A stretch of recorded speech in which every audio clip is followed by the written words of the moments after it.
Hey guys, well, thanks for joining us. Zack Linder here with Zack Linder and the Zack Pack, powered by Coldwell Banker. I am joined with a very special guest. His name is Chet Sharp. He's with Quality Choice Title. Now, Chet, he's been very kind to join us. He's actually retiring here in 2 months, so this is kind of his last hurrah to give us all his great knowledge before he leaves the scene here. But Chet, I think we're just going to jump right into it. Briefly tell us a little bit about yourself. You just mentioned you've been in the industry for a while now, so kind of tell us a brief bio.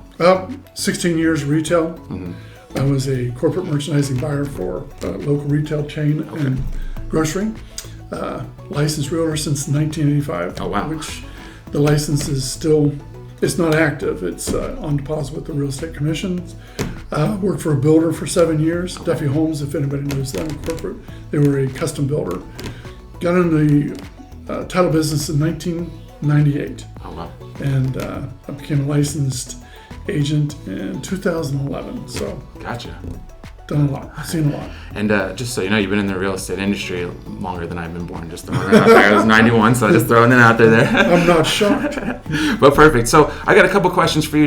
We're going to start off with the basics, go into a little bit more difficult stuff, and then progress to some more personal things. So just to start off with an easy question, what is a title? Title is as simple as this. If you go to the county auditor's webpage, whichever county the person lives in, Okay. type in the address, it brings it up, it says who's in title. And that's how, when we do a closing, whoever that name is on the auditor's webpage, which is typically what the deed says when they purchase the property, that's the check where the money goes to that person, entity, trust, whatever it is. Gotcha. And then so obviously the title is the document itself, and then what is a title company? I think that would be Quality Choice Title here. So Sure. what is a title company itself, and what do they do? When you speak title company, I always think of underwriter. Okay. There are several underwriters throughout the United States. We use two, TRGC and First American. We are an agency, and we basically write, we don't write the policies, we originate, and so far as the commitment and so forth, we do the search, and then the underwriter, which would be the title company, would underwrite the policy, Gotcha. owner's or lender's policy. Gotcha. And when you guys are doing that process there, what kind of things are you looking for in the title itself, I guess? Well, when we do, say you give me a preliminary search, Sure. We always search the property and we search the seller Okay. to make sure there's no liens on either. And then once there's a buyer, we also search the buyer to make sure there's no encumbrances or anything that would keep the buyer from purchasing the property.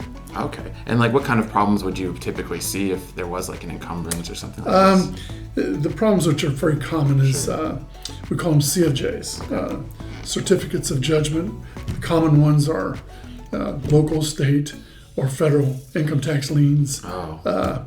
Someone who's behind in their real estate taxes, installment loans, anything where they use the property as an asset. Gotcha. Someone can actually file a lien. Of course, it's our job to clear that up, to provide clear, clean title for the buyer. Perfect. And then kind of ancillary to that, I think I've heard this term title insurance. Is that kind of covering those type of issues if it gets missed or something like that, or how does that work?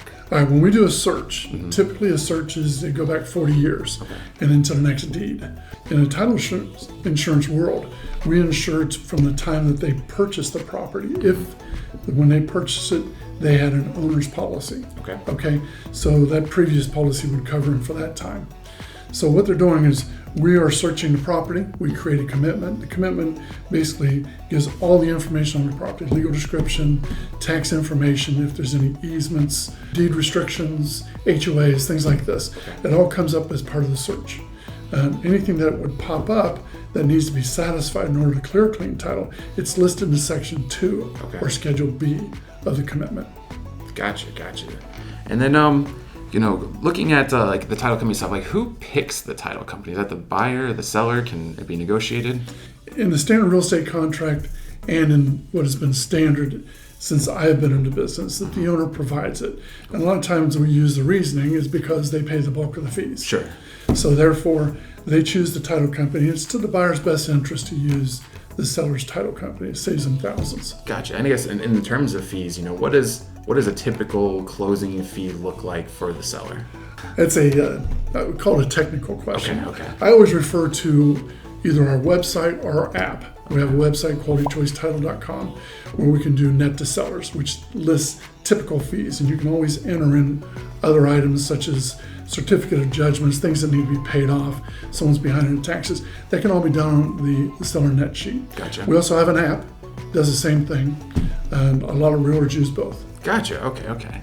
And then, so when we take the funds itself, I've heard this term escrow before. Can you describe to me what is escrow? What is it used for? All that good stuff. Escrow can be used in a couple different ways. Every broker has an escrow account. It's a non-interest bearing account, where they will receive earnest money deposits, and from that they issue basically return to the buyer their money that they give to them. And a lot of times lenders require that to be on the settlement statement, and it shows up as a credit.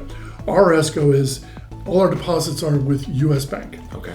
And U.S. Bank, we deposit all of our funds into an escrow account as we receive them, and we disperse from there. Gotcha. And again, it's a non-interest bearing account. Thanks for making it through the video. Zack Linder here from Zack Linder and the Zack Pack, powered by Coldwell Banker. Make sure to like, comment, and subscribe. It does support our channel. We really appreciate it. And check out one of these other videos while you're here. Have a great day.